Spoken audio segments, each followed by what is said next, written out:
Hello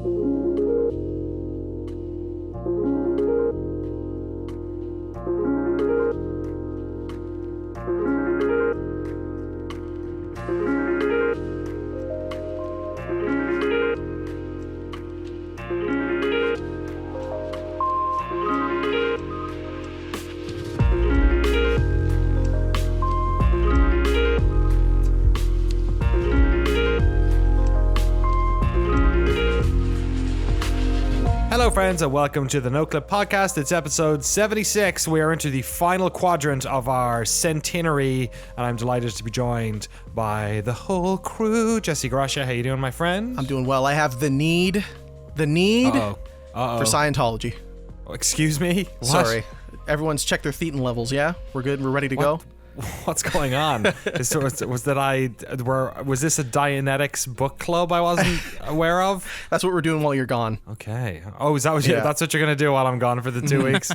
Yeah, this is my last podcast. Well, I'll be very sad to not see you for a fortnight, Frank Howley. Oh, man. They did add Among Us back bling in Fortnite.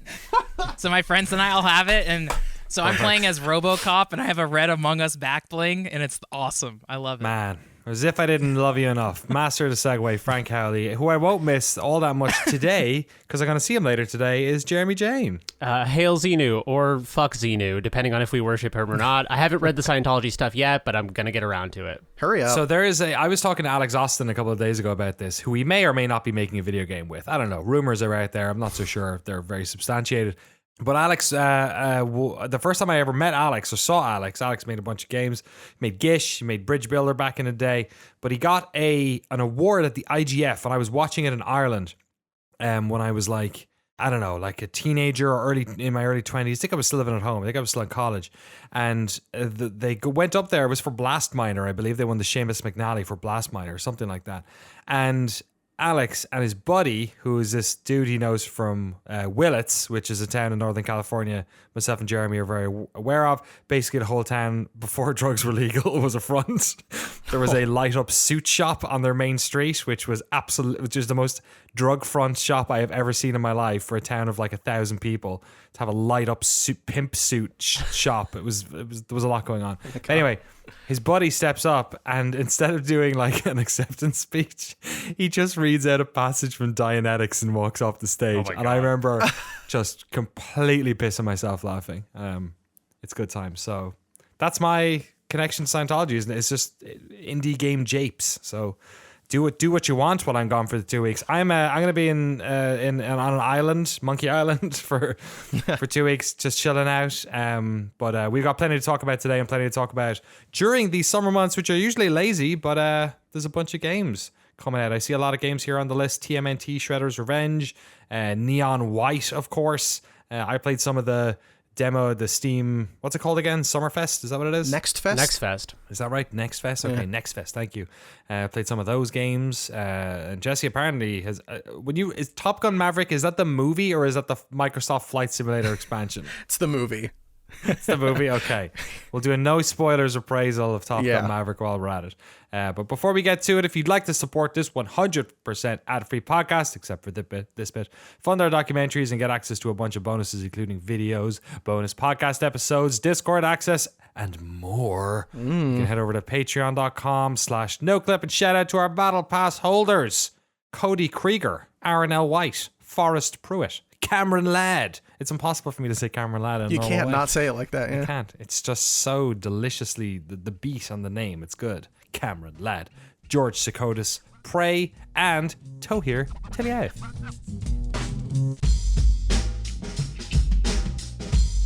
All right, gents. We got a bit of news here, it looks like. First of all, we don't usually do all that much news if it's not cool, fun news or tragic, fun news. And I guess this is the latter. Who put this in? I think I did, but I think someone. I think Jesse also highlighted it, but this was in our Discord. This was everywhere. But Tony Hawk guested on a Twitch stream like a few days ago, and completely just like violated NDAs. Basically, the thing is Tony Hawk leaked that Activision was planning Tony Hawk Pro Skater 3 and 4 remasters, and then Vicarious Visions getting merged into Blizzard killed the project. No! Boo. There's like a 1-minute Twitch clip where it's like I think it's Andy THPS, who's like one of the top like Tony Hawk like players. He was like Just also weeping, is he? Yeah, he was also like a consultant on the video game, and so I guess he had wow. Tony Hawk on his Twitch stream. And Andy's like, yeah, man, this game is great. I wish there was more. And Tony Hawk's like, well, I wish I could tell you. Well, yeah, we were gonna do Tony Hawk 3 and 4. And, like he just went off for a minute, like huffing and puffing. So I don't know. I don't know. I mean, I don't know what Activision, what their problem is, but they didn't. We were ready to go. We were ready to go. I mean, that was the plan. Even up until the release date of this, we were going 3 and 4. Yep. And then Vicarious got kind of absorbed, and then they were looking for other developers, and then it was over.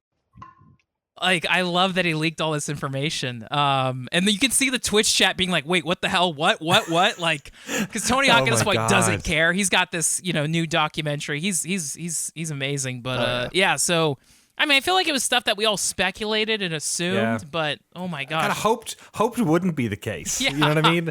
Like when they were folding him into Blizzard, it was kind of like, they've always done contract work for the rest of the Activision family. What does that really mean? It's all remote now anyway. They're on the other side of the country. Like maybe they'll help out, but this is like the absolute worst case scenario that we sort of envisaged, that they were going to do it and then didn't. Yeah. Because it is nonsense. And then the cool thing, again, as Tony Hawk was just going all off, he was like, so then Vicarious Visions folded. So then Activision, we started taking pitches from other studios. What would you do if you had the license what? for Oh my Tony Hawk? gosh. Yeah, and it's Wow. like, like it's the great. Fucking burn it down, Hawk. And yeah, Birdman. right? So like, yeah, he was again, this is just his words, but yeah, so apparently Activision took pitches from other studios. They didn't like what they heard, and so they passed. But Tony Hawk seemed very much like, let's get a game going. So That's wild. now that this is out of the bag, I hope this team continues. Or, if Microsoft closes the deal, or once there's new people in charge, I don't know, but yeah, I just want more Tony Hawk. Yeah, we should. Vicarious Visions has not folded. I think they rebranded them Blizzard Albany, which is maybe the fucking worst possible. That's brutal. Designed by committee name. Vicarious Visions do Blizzard Albany. Jesus Christ, that's bleak. Yeah, right beside EA Queens. I mean, but Tony Hawk's a smart businessman. If anything to do with that documentary can tell you, he's also not dumb. And Activision's current, state with their executive board and everything, if this Microsoft deal looks like it's as good as it is those days are numbered, and hopefully, I hear that a lot of people were atting Phil Spencer on this one. Yeah, I bet. He's just become a sort of he's become the new Gabe, I think, for a lot of this sort of stuff. Just people sending their dreams and wishes into his inbox. But yeah, what a killer. The only silver lining is that Activision, that maybe this stuff gets, turned up somewhere else once the Microsoft deal goes through. I guess we'll have to wait and see. I will say, Frank, I get the opinion you're a big Tony Hawk 3 fan. Yeah. 4? How about 4? 4's okay. I still like 4's it. okay. But no, 4's kind of like growing pains. Like they nailed it with Thug. I'll still pop open 4 every now and then, but like it loses me the second half of the game. I love College. I love Alcatraz. Those are kind of the only two like the levels themselves aren't that special. Yeah, that's the problem. I know they can go in and tweak some of it. Like maybe that's what they do. Maybe because Tony Hawk 1 and 2, Pro Skater 1 and 2, they were like, I'm sure they tweaked bits and like spacing and stuff like that because the controls are a little bit different, but like they felt like fairly 1-to-1-ish. You know what I mean? Closer to the Demon's Souls remake than like Final Fantasy 7. But I'd be down for them to like fudge around with 3 and 4 a bit. I'm definitely a 2. It goes 2, 3. Maybe 1 now because I barely played 1 until this remake, and then 4 is in a weird, like, we're not quite an open world game, we're not quite a arcade game, we're not really sure what we're doing, kind of thing. And then weirdly, is it Project 8, which is the one that the one where they added in the slow-mo shit? So that is weirdly, Project 8 is where you could and you can kick that's it. And, awesome. Yeah, it feels good to play. Yeah, it's a good time, and of course, Ride. No. Come on, plastic peripherals are fun. Bring them back. Come on. Jesse, pick a game. I think by the sounds of it, we should probably all talk about Neon White. Maybe I think first. we should. I think we really should. Jesse, explain what this game is. I I've not honestly, played think, Frank, have you played more of this than I? Because I've only played the first mission, but Oh. over and over and over again. Which it's a different scenario. So what's your situation with Neon White? You could probably explain it better than me. Yeah, I'm trying to look. I think I have maybe 4 hours or so. So Neon Oh, White. Okay. Let me see how long. No, I have five, Oh, five all hours. right, on it. Jesse, Oh, what okay. have you got? Never mind. Well, 9.5, but. Oh, Again, In one level. well, the first 10 levels. Okay, so Neon White is a Jesse gets you have to hand the Never baton mind. back to Yeah, Jesse. we had our pissing contest and I won. So Neon White is a first-person speed-running game where you're trying to very quickly go from the start of the level to the end of the level while performing crazy just jumps and the timing and everything is so perfect. It's drenched in this anime aesthetic, this American anime fan aesthetic. It is one half that speed running first person platforming kind of action where you're trying to go as fast as humanly possible, and the other half is this visual novel sort of thing going on where you're interacting with these different characters called neons, which are dead people who committed sins, and their ghosts are killing demons for the angels of this world. It's the most anime thing you can think of. It is Constantine. Yeah, basically. I mean, that's kind of what I feel like. You're playing as a character named Neon White, who's voiced by Steve Blum, which is pretty cool to hear. Blumhouse? Oh, sorry, Steve Bloom. I don't know how you say his last I name. don't know. Is this who's Steve Bloom? he's the it's, guy who's done most anime dubs. Just Yeah. I'm, Oh, okay. I'm sure there's I'm an 100 idiot. characters. I Yeah, was like the guy who runs Cowboy Blumhouse, Bebop. the horror label. Okay. Oh, okay. He's on Bebop and stuff. Yeah, okay. yeah, So he's main like guy, yeah. so he's like an American, like an English Yes. anime voice guy. Yeah. Okay. Mm-hmm. Okay.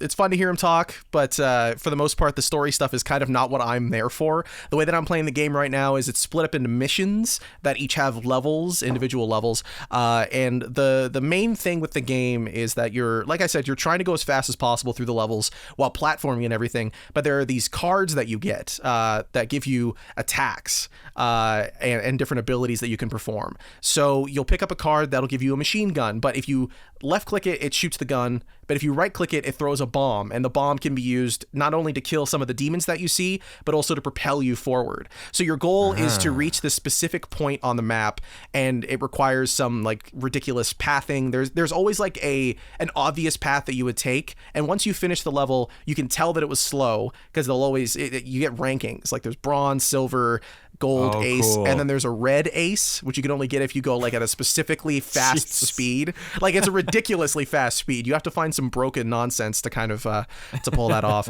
Yeah, I'm really enjoying this game. Frank, how are you playing this? Are you approaching it like you would any other game? So I will hit there's two tiers. One is max out a level, so getting that that diamond ace. So the red is if you beat the developer time, that's I'm good. But then it's the Marble Blast Ultra effect, where I'll beat the level and you'll see your Steam leaderboard, and there's always 3 friends on there. I'm like, I'm gonna beat this fucking guy. Dude, no fucking it's way. like that. It's constantly seeing. So I feel like it's been such a long time. Again, the best game that ever did this was Marble Blast Ultra, because Marble Blast Ultra also had minute-long levels. You'd beat it and let me shave 20 seconds off this. All right, I beat Garrett, or I beat this person. So For me, it was like Geometry Wars. Yes. You remember Yeah. that Yes. Xbox Live kind of, And so that's why I love it, because you can beat a level in 30 seconds or even 10 seconds. So it's really quick and fast. It feels like you're playing Counter-Strike surf maps, because you're just coasting. Why Yes. you gotta say that to me? No, that's exactly right, though. It really is. It really is. You're Wow. shooting, you're surfing. It's drenched in this Y2K Dreamcast aesthetic. It's super bright. The soundtrack is amazing. Oh. Mwah. It really just combines everything. It feels like you're playing first person Celeste. There's bonus stages where you have to First person. really, you have to platform and Yeah. avoid spikes. It is unbelievable. It just hits every button. You can name a dozen different games that it strikes, and it's yep. It's really, really dope. It's on Switch and PC. I'm playing on PC just for the satisfaction of the precision movement. But this game's unbelievable. Neon White. Damn, Neon White. Jeremy, have you seen, touched, interested in this bad boy? I am definitely interested. I haven't played it yet, but I checked out the trailers. I watched a couple people playing it, and I listened to some of the soundtrack by, I think it's Machine Girl is the artist, and it's got this kind of late 90s, early 2000s drum and bass, breakbeat nonsense going on that is very much up my alley. I'll definitely be playing this at some point.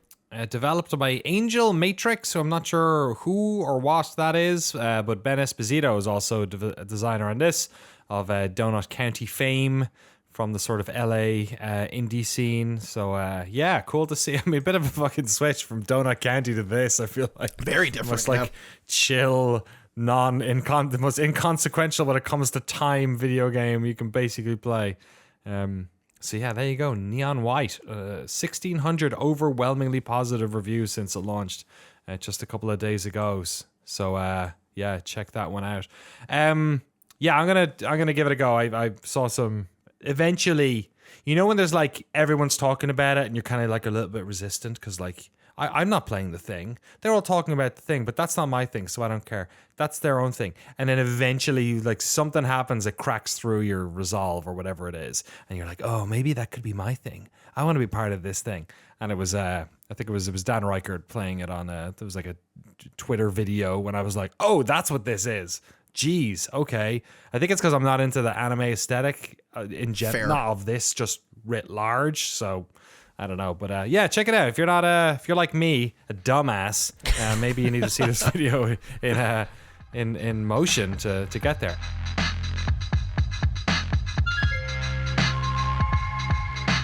One game I want to talk about quickly, which is not a million miles from this, which is what was quite strange, is Angerfoot. Yeah. Have any of you played this? Yeah, I played the demo that was up. They announced it at Summer Games Fest or whatever, right? Yeah, me too. That's all I played. Jeremy, you're nodding your head as well. I tinkered a little. I watched a stream of it and then I had to tinker with it a little bit myself. Okay. Yeah, so this is from Free Lives, who we interviewed about genital jousting a number of years ago. The South African-based collective of developers. And you can kind of see it in like the sort of squidgy animation stuff. It's basically a first-person speedrunning game where you are going into, it's kind of like Super Hot had like a sort of a baby with like genital jousting, where it's a game where you are basically kicking down doors, going to like very tight areas, shooting one or two people, kicking in the next door, picking up ammunition, throwing your gun, like trying to basically like survive and do the time as fast as possible, which is a very Super Hot thing. The thing that I guess differentiates it from that, especially, it's almost like if you could like take angles and squidgy and like dry and wet, if they were on like the X and Y curve, Super Hot would be up in the dry angular section and this game would be in the squidgy wet section. It's just like very cartoonish and pulpy and colorful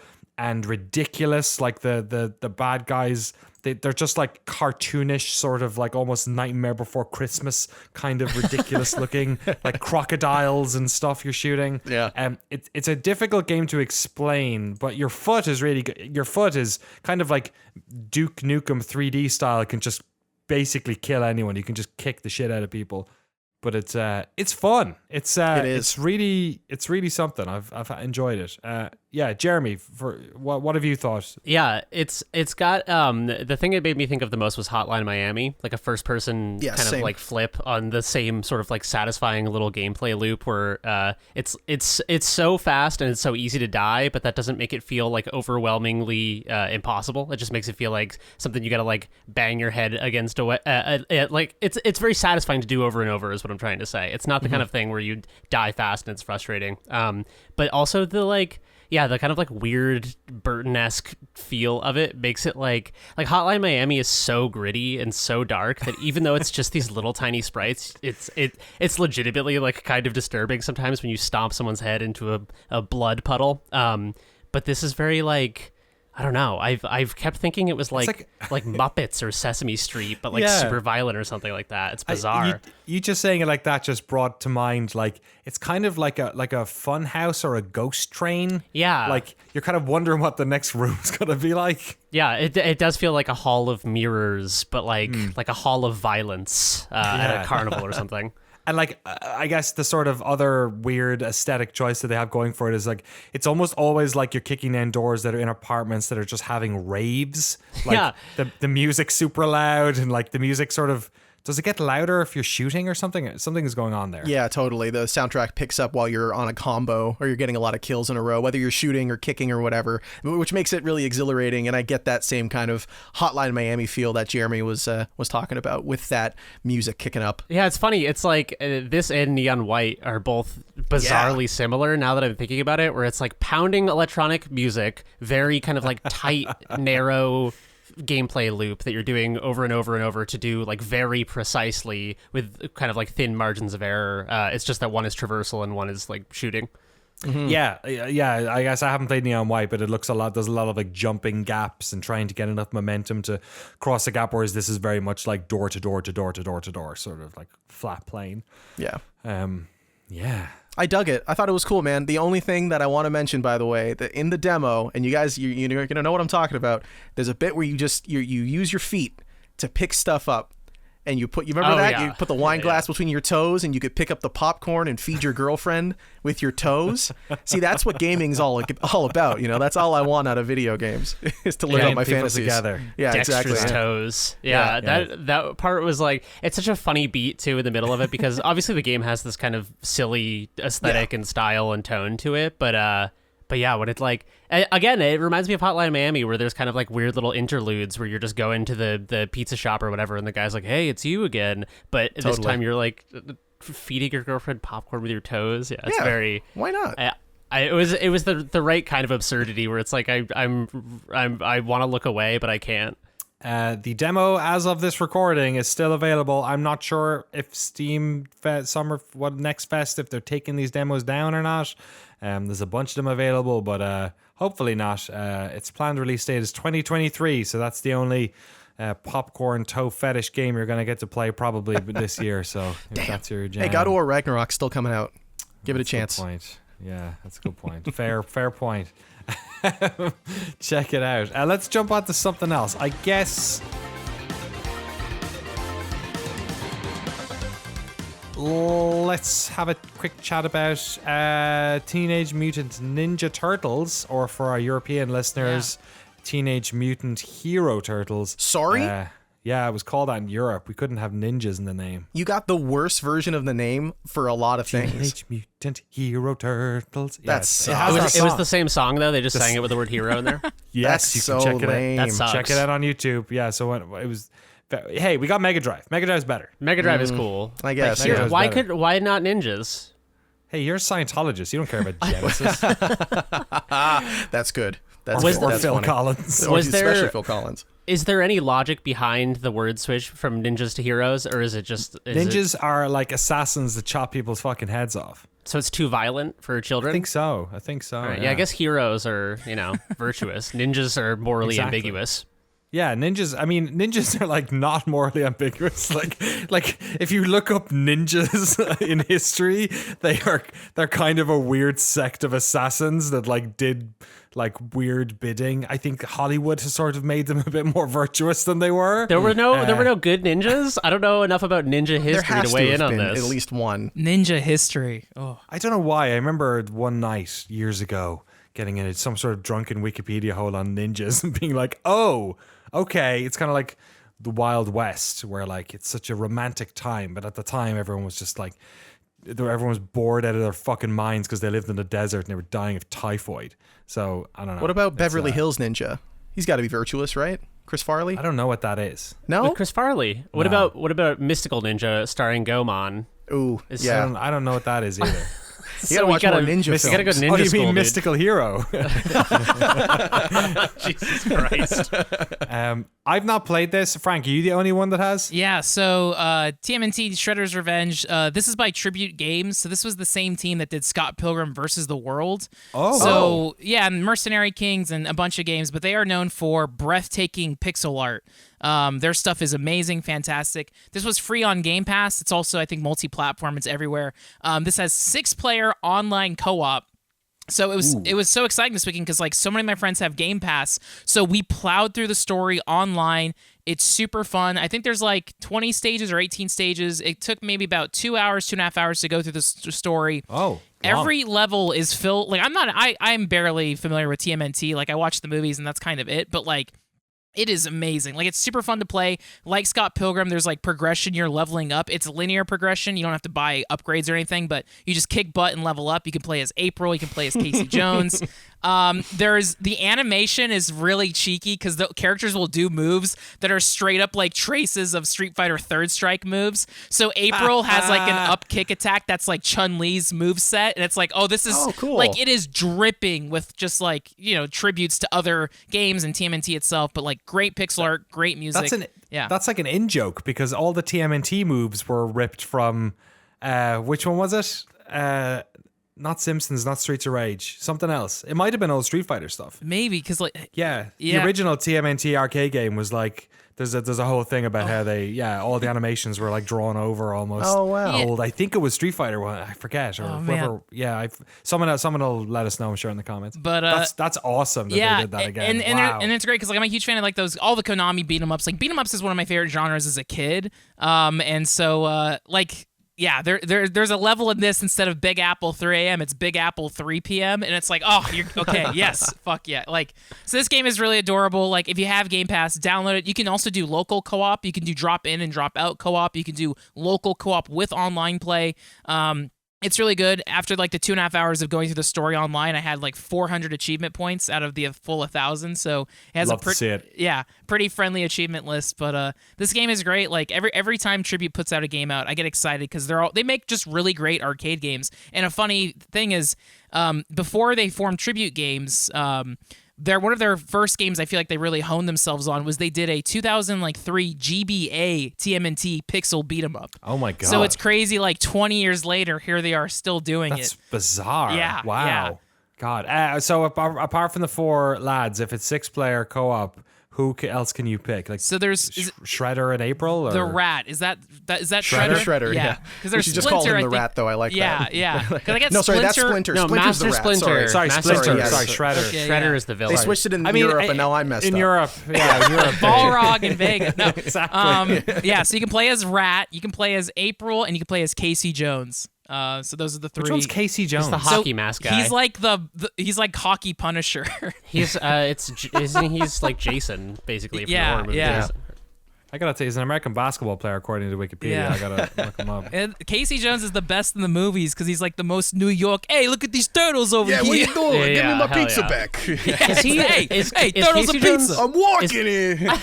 Is Casey Jones a reference to Jason? Yeah, I'm pretty sure it is.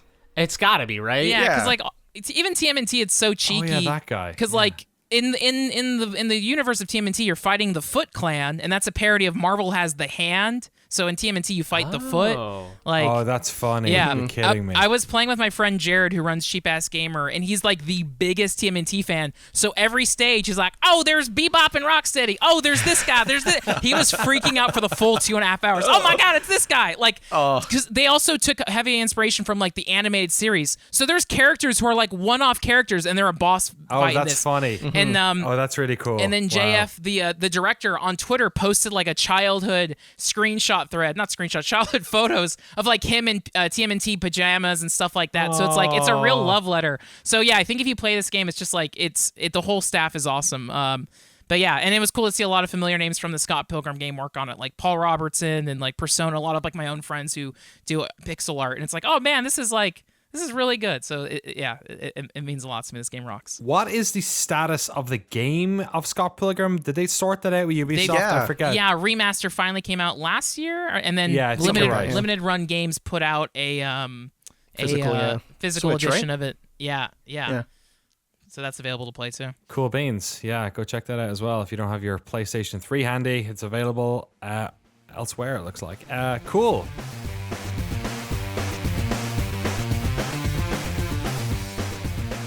I'm going to take the reins for a hot second, if you don't mind, because I have, and this is for only you 3, because we do not have any visuals on this podcast, but this here. Oh shit! Whoa. Oh, shit. You got a Game Steam- Gear. Nice. I know, I got a Game Gear. A Steam Deck. This is not the Steam Deck that I pre-ordered. A friend of mine, a friend of my daughter's friend's dad, who lives locally here in the East Bay, of course, his one arrived, and he was playing around with it and was chatting to me, and he was kind of like, "Hey, if it's not for me, would you mind? Would you want to take it?" And I was like, "Fucking absolutely." So he tinkered around it for a couple of days and enjoyed it, but it was kind of like, "Yeah, maybe not." And then maybe you could hold your one for me if I change my mind. So that's what happened. I basically bought it off him. I just drove down the road and picked it up a few days ago, which was kind of cool. It kind of came out of nowhere. I know a lot of the Q2 stuff ones are getting filled out now. I'm still in the Q3 section, so I'm not expecting to get it anytime soon. But yeah, I've had the Steam Deck here. If you don't know what that is, it's the portable PC that Valve has put out. It's basically a sort of a big ass Switch. It's got a big ass screen. It has Steam on it. It's Linux based. You can run basically any game that you have almost on your Steam library. Whether or not it runs well or in a way you would want to play it is kind of the question. So I'll say that I've only been playing with it for maybe total game time like maybe 3 or 4 hours. The screen is huge, and like playing with this thing in your hands, like kind of like look how wide my hands are here in comparison to like a Switch. Wow. It takes a little bit getting used to. Some games are better than others. And they have a very clever system called Great on Deck. So they have a different sort of UI for Steam, which is like just for the Steam Deck. And when you're in the store or browsing your library, they have an icon that's basically like, look, this one passes all of our checks for this thing really works on deck. And then they have another one, which is kind of like a different color, which means it mostly works, but there's some weirdness. And then you go in, and the community, I think a lot of them have gone through and said like, oh, the text here is weird. Or there's one part of the UI where you have to use the touchpad here. There's like a haptic sensor on the side that kind of works like a mouse pad, where like you kind of have to use that. So some games, like for instance, Aperture Desk Job, which is the sort of game you get with it, that like obviously works super, super good. I have Into the Breach there, which works really good on it.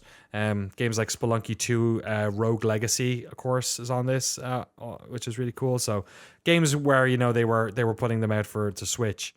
But I've also got some really cool ones on it, which like are not available anywhere else. Like Project Zomboid runs really well on it. Nice. Vampire Survivors runs really well on it as well. See the little icon there, the green thing? Yeah. That's what's the thing that says that it's that it works good. And then games like Half-Life 2, I played on it. It just feels weird because you're using a controller and it's the PC version, and it just feels a little bit sort of strange. Maybe I can tweak the settings a bit. But it's good. It's super powerful. The download speeds on this thing is insane. I was in like a different room from my modem. It's only wireless, and it was downloading at like 80 megs a second or something, or 50 megs. It was they were flying down. Nice. This is the 500 gig version. I think it's the biggest of the bunch. So most of the games fit totally fine. The biggest one I have, I think, is Dirt Rally, which is about 100 gigs. Yeah, it's I think, you know, I'm going on holidays in a week or tomorrow for a couple of weeks, so I'll probably have better insight into how it plays and all that sort of stuff then. But did you guys have any questions about it, or if you thinking about getting them? Or I want to know mostly how it feels to hold for like a prolonged period of time. That's the biggest thing to me, because I'll talk about this after, but I've been thinking about getting a handheld emulation machine, and the biggest thing that I've been looking into is like how they actually feel to hold for more than, because you know, if you pick one of those up, you get a sense of kind of how it feels, but you only really know until you play with it for like 30 minutes or a couple hours or something. Yeah, I would say I've heard that the emulation on this thing is pretty good. People kind of messing around with it, but I would say it takes a while to get used to the controls. I would say just the sort of like dual joystick, but they're at the same height. There's a D-pad and a sort of your YBXA stuff on it, so it doesn't feel a million miles different from those. I will say that swapping between games feels funny, but in terms of like the form factor, the weight is the only thing. Like sometimes I found myself like I'm kind of like leaning on the desk with it. My hands are like, the desk is underneath my hands as I'm playing. Because after a while, you know, you sort of end up shifting it around a little bit. It also has been incredibly hot in Oakland for the past couple of days. It was 95 yesterday. And when I was playing this thing, it sounded like it was a fucking hairdryer holding in my hands, trying to keep cool. So I stopped playing it after a while as a result. And when it's downloading and stuff like that, the battery charge on it's pretty fast though, which is good. It hasn't been heating in my hands or anything like that. Outside of general heat, I can't really tell, I guess.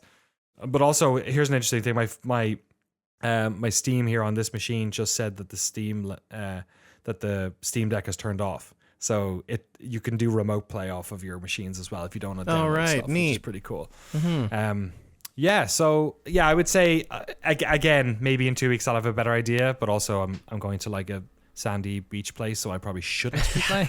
So we'll see how it goes. Have you tried that rest thing yet at all?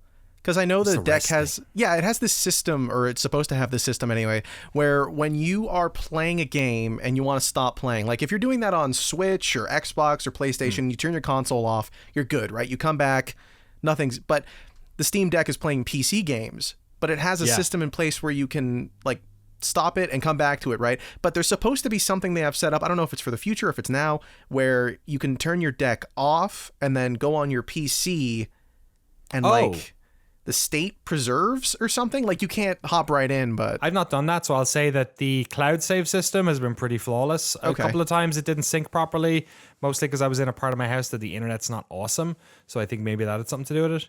But kind of like Steam, it keeps an eye on it. I have had zero problems with playing a game, hitting the power and then coming back. So if you want to shut the deck down, you have to like hold down the power button and select it. If you just hit the power button on it, the same as any other like handheld console, it like for all intents and purposes turns the thing off, but it's basically in some sort of rest state. It turns on immediately. Like mine is off right now, and if I just hit the power button, it like makes a little beep noise and it's in.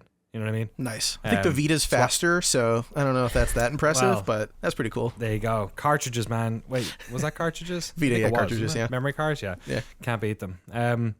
So yeah, I mean, this thing's got a solid state drive in it as well, obviously, but it's pretty good. I think the big question is whether or not it's worth the price, because they're not cheap. So I think, I don't know if it's ever worth the price when you compare it to like a PC or a PlayStation 5 or whatever, but I'll know in a couple of weeks, I guess, whether I've played any more of it. It seems like a good solution too for people who travel a lot, because you can also it doesn't have HDMI out. Like you could theoretically hook it up to. I don't think it has HDMI out. Does I it think not? you have to connect it to like a USB-C adapter, and then you can use HDMI out. Because I could have sworn I saw someone who was talking about using it for like if you were in like hotels or something, popping it onto a screen. But I mean, either way, you could just play it handheld. But in my mind, I was thinking it'd be cool if you could theoretically connect it to a screen and then have like a couple Bluetooth controllers and have it for like games with friends or whatever when you're traveling. The Wi-Fi in this thing and the Bluetooth is so powerful that I wonder if you can just like AirPlay it almost. Like I wonder if if you have Steam installed on something else. I honestly haven't looked into it. There's probably a bunch of like specific usability stuff you can do with it.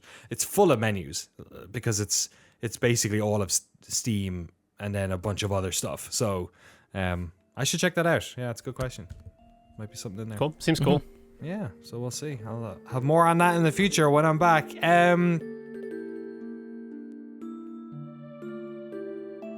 Before we jump into emails, was there any other bits and bobs people wanted to talk about that I skipped over? I can do 2 for 1, and it's connected to Steam Deck. So I've been playing a bunch of old emulated games recently, just kind of like revisiting some of the games from my childhood, and also a bunch of games that I missed out on. So 2 things. One, in terms of like emulation handhelds, like I mentioned, I just ordered a Retroid Pocket 2 Plus. It is a $99 handheld that is Android based. It's kind of like somewhere between like a Game Boy Advance and a Nintendo Switch. But it basically can reliably run stuff up to kind of like Dreamcast PS1 level. It's only $99. It runs off micro SD, and apparently they're really, really good. So they can run like PS2 stuff kind of, but there's some janky performance issues, and also the right joystick on it is a slider rather than like a true joystick. So I probably wouldn't want it for that, but I'm mostly looking to play like Super Nintendo and Dreamcast and PS1 games that I missed out on. Awesome. Which it seems really cool. So I'll report back when I get that. But the game I've been playing recently is, so I've been kind of like bouncing off of a bunch of games where the kind of initial nostalgia gets me excited. I play like an hour and then I stop playing because it kind of like is, it's not what I thought it would be. Like your nostalgia plays it up more.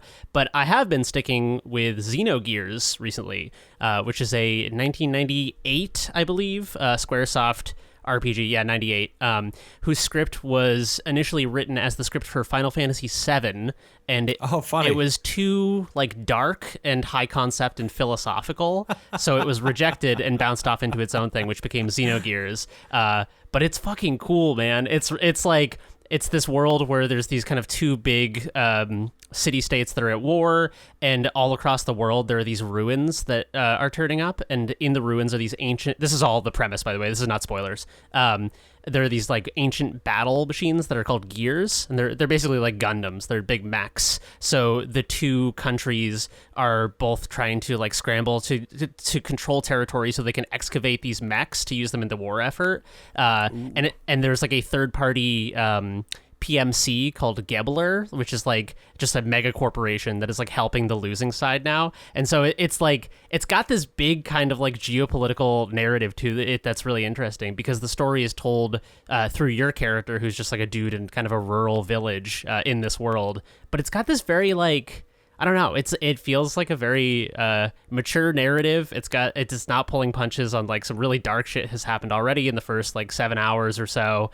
And yeah, it's really good, and it feels almost exactly like Final Fantasy VII in terms of presentation. The battle system obviously a little different, and like, you know, it doesn't have that signature Final Fantasy feel, but in terms of kind of the like the way the overworld looks, the tone of the writing, the kind of like vibe of the whole thing, it's transporting me back to playing Final Fantasy VII as a kid. So I feel like I'm living through an alternate world where like this was my Final Fantasy VII. But it's really cool. I've been enjoying it a lot. It's a game that a lot of people say is like one of the best JRPGs ever, and it's living up to the hype for me. Neat. Have you played any of the other Xeno games? No, so I have not. There's Xenogears, there's Xenoblade, Xenophobia.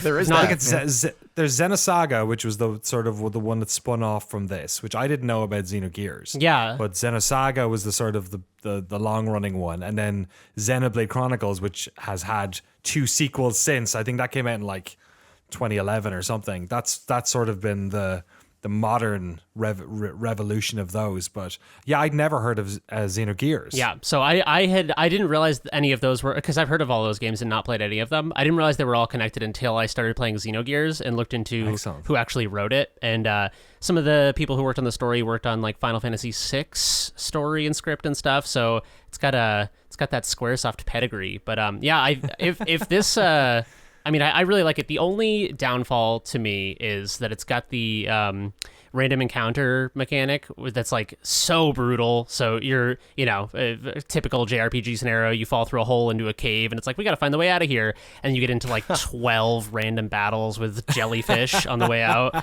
And it's just like, it's a bit much. And it also like living in a world where Disco Elysium exists in this kind of like very political narrative, when you go around to the NPCs and all they have to say is like, I heard there was a war going on. Like I want to like ask them more. I want to be like, well, where do you stand on the war? I want to know their dreams. Yeah, what do you want to do with your life? Where do you stand on this? And instead they just like say that one line over again. So it's funny that like, yeah, I almost wish it was like less focused on trying to fill out the RPG tropes of doing a bunch of battle and leveling up and stuff, and just more letting me just like talk to people. Awesome. There you go. Pick it up today. Xenogears. How are you playing it, actually? Oh, actually, no, don't answer that question. Sorry.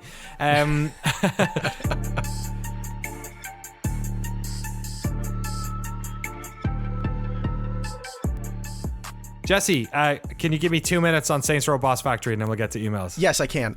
This is stupid. It's so dumb. I don't know why they did this. Basically, Saints Row, the new game, not the original game, the new game with the same name, is coming out this year at some point. And really early in the whole Summer Games Fest thing, they announced that there's this demo you can download that is exclusively the character creator for the new Saints Row game. It lets you use all of the tools that are inside of it, and there's also you're making a boss. It's Saints Row, and you can design your own characters. It's fairly robust. They have a lot of like tools inside of it and color options for your skin, and you can be metallic for whatever reason and have like engravings on your body. I wasn't excited for Saints Row. I kind of still am not that excited for it, but using the character creator, I was like, okay, this is actually kind of cool because you can download people's characters before you start playing. And there's like a whole cool. swath of really stupid looking characters. There's like a ton of Twitch streamers and YouTubers. Peter Griffin's there, of course, right? Morbius, who they showed during the thing. You could be a Morb if you want. You can Morb out in Saints Row. Yeah, there's tons of cool looking characters. It's actually very neat. I thought it was going to be dumb, but I liked it a lot, and I goofed around with it for like 2 hours, and I made Dr. Manhattan, so that was fun. Terrific. Yeah. What's it on? Epic Game Store? Is it on cons? Yeah. Okay, yeah. There you go. Check it out.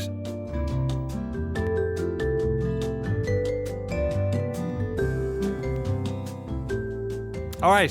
Podcast at noclip.video. If you have any questions for us, Frank Howley, do you mind reading this first one from Krob? Yeah, my friends and I translated Ken's cry as "dissect the squirrel's dick." Just thought you should know. Okay, this is a callback to the. What did you call it? The Yeah, and they've gone with dissect the squirrel's dick. Yeah. Yeah. That's okay. I'll try. You got this. I'll try first, and then you do it again. All right. That's correct. I can't. I'm tripping over the squirrel's dick. I bet. Dissect the squirrel's dick. There you go. That was pretty good. The squirrel's dick. Yeah. There you go. Oh my god. Sure. It's I like think that's canon. it's a litmus test, really. It's just bringing out what's inside of you when you hear. You're right. Yeah, Yeah. It's like a sort of Rorschach test for. Yes. So you're a bestiality sickness problem person, Krob. Thank you very much for that, Krob. Asmund emails in, as video game content creators on YouTube, what was your favorite video game content creator before everything was on YouTube? Mine was Pure Ownage. Oh. Shout out to some classic Canadian television. Nice, there. eh? Thank you, Osmond. I was a big Pure Ownage fan. Pure Ownage is great. Boom Headshot, the Ownerer. Yeah. Good stuff. FPS Doug. Also a big fan of the shout out to the Bentley brothers, I think they were called. They did a bunch of like Resident Evil 4 inspired shorts of them. It was just like a bunch of kids in their like suburban backyard acting out scenes from Resident Evil 4, but they just insert stupid little bits in there. Oh, man. It was all hosted on their own site too. This was all pre-YouTube.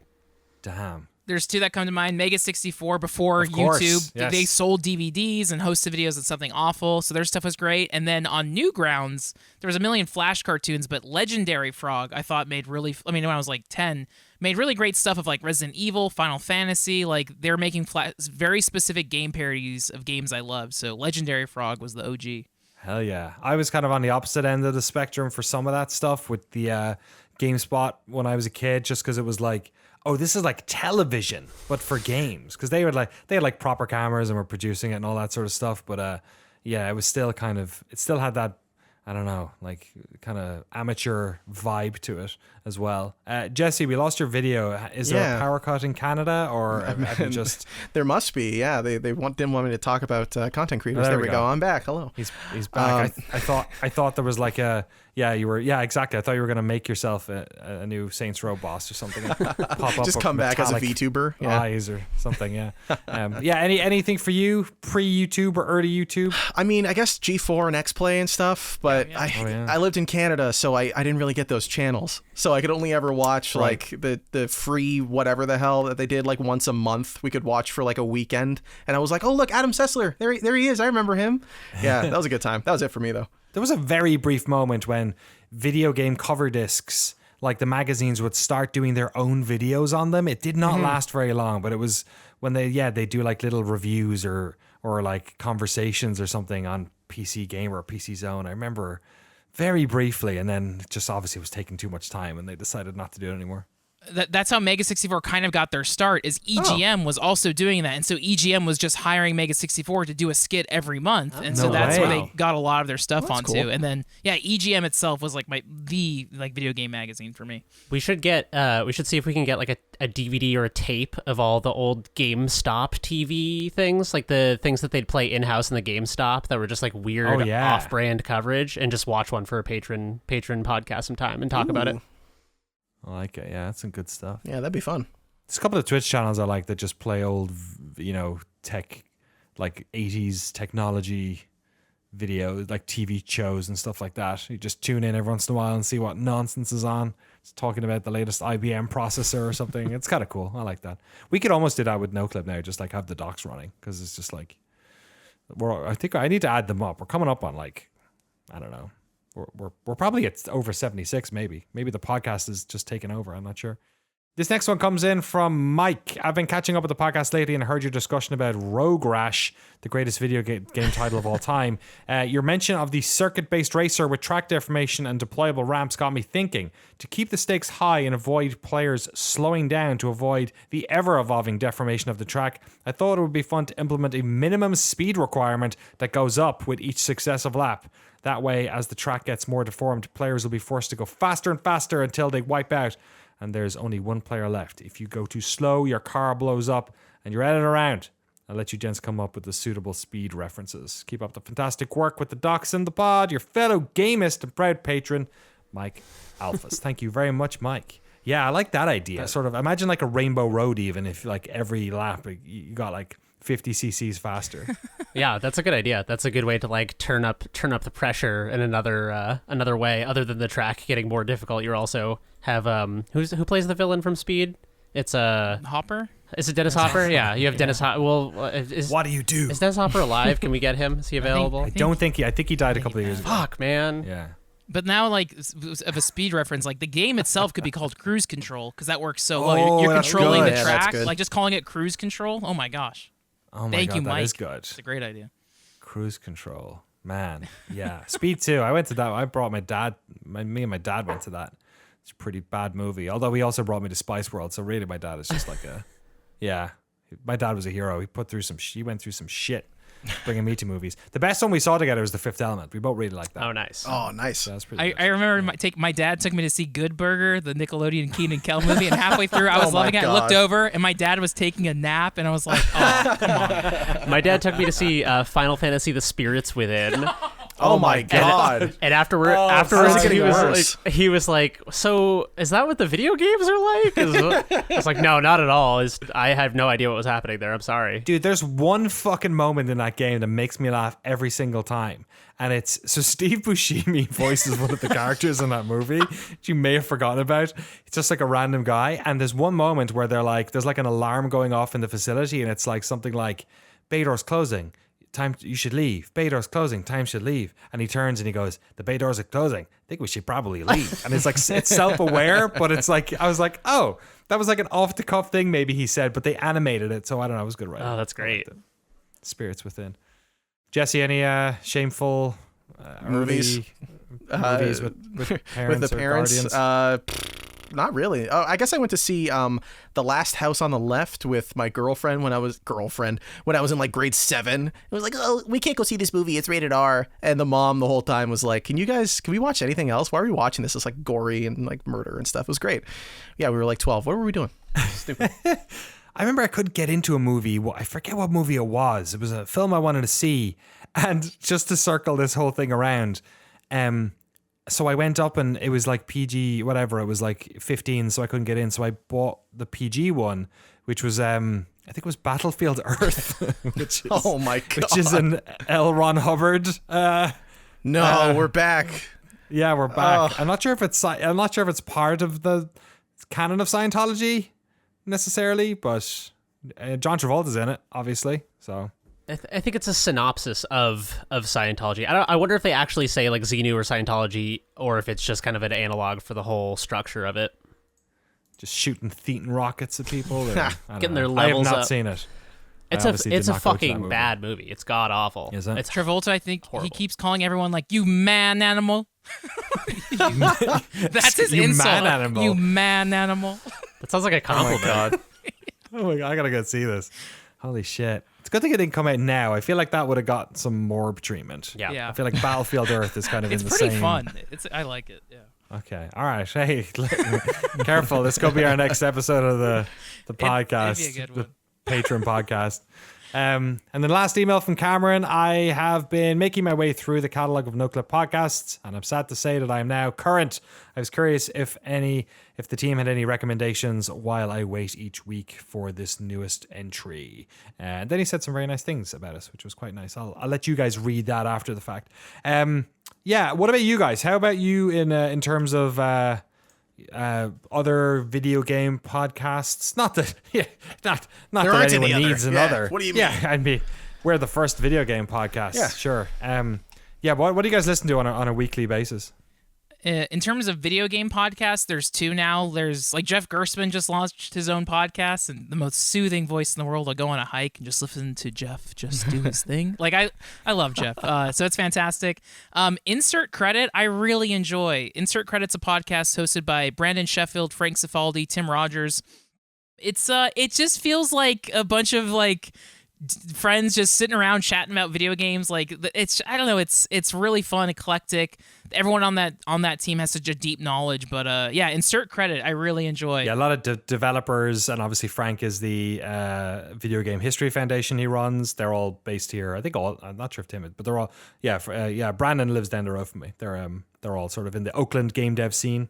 Yeah, they're really sweet. And then in terms of non-video game podcasts, I listen to, it's called the Jesselnick and Rosenthal Vanity Project, JRVP. It's kind of healthy listening to a podcast that has nothing to do with video games. They're like sports guys and comedians, but they just talked about weird, fucked up news stories, stand-up comedy, and just kind of, they do a lot of book recommendations, but it's really funny, dark humor. But JRVP, I will listen to it while I play video games. But I mostly listen to podcasts that aren't game related. It's Bombcast, and now it's the Giant Bombcast and the Jeff Gerstmann show. Jeremy, what about you? You mentioned one to me when we were filming this week. Was it last week or this week? Remember you mentioned one that was kind of like, I think it was a podcast. It was those two guys who like are researchers who break apart video game design books or game design books. Game Studies Study Buddies. It is. Yeah. It is. good name.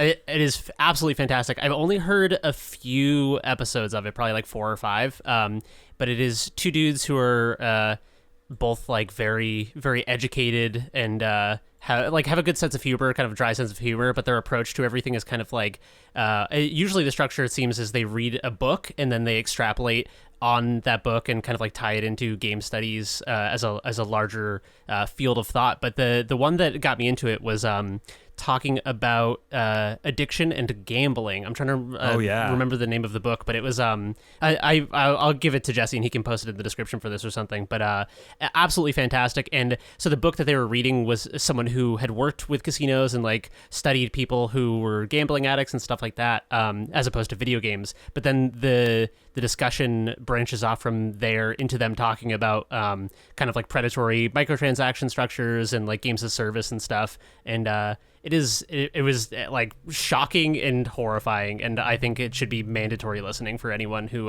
loves games. Terrific. Nice. Was there any other ones you had?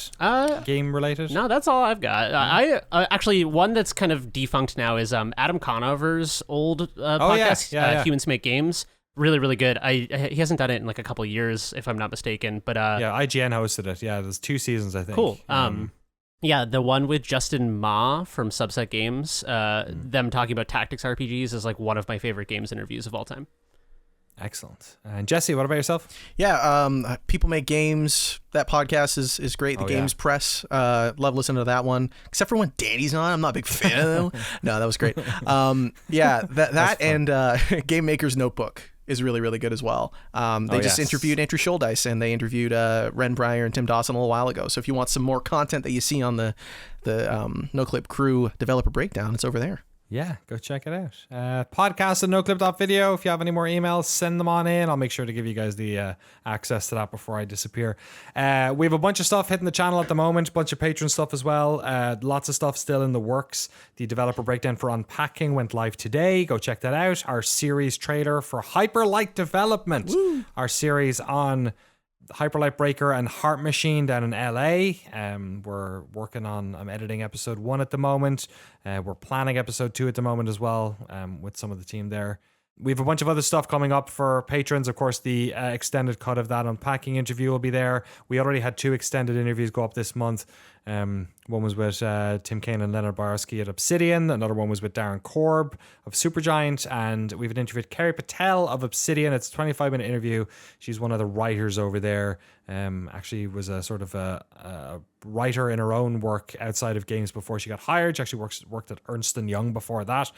So she had a very interesting story about how she broke into games. And then also she wrote a bunch of the characters on the Outer Worlds. So super good interview. And then later, I don't know if it's going to go up when I'm gone or when I come back, but I have it rendering in the room next to me. The assets that we got from the Doom 2016 documentary we did.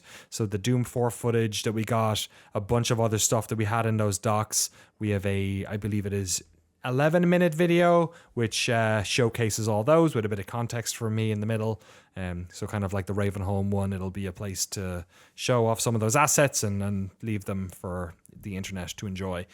We may also put them up on the on archive.org as well. I'm trying to work out all this stuff before I disappear, basically.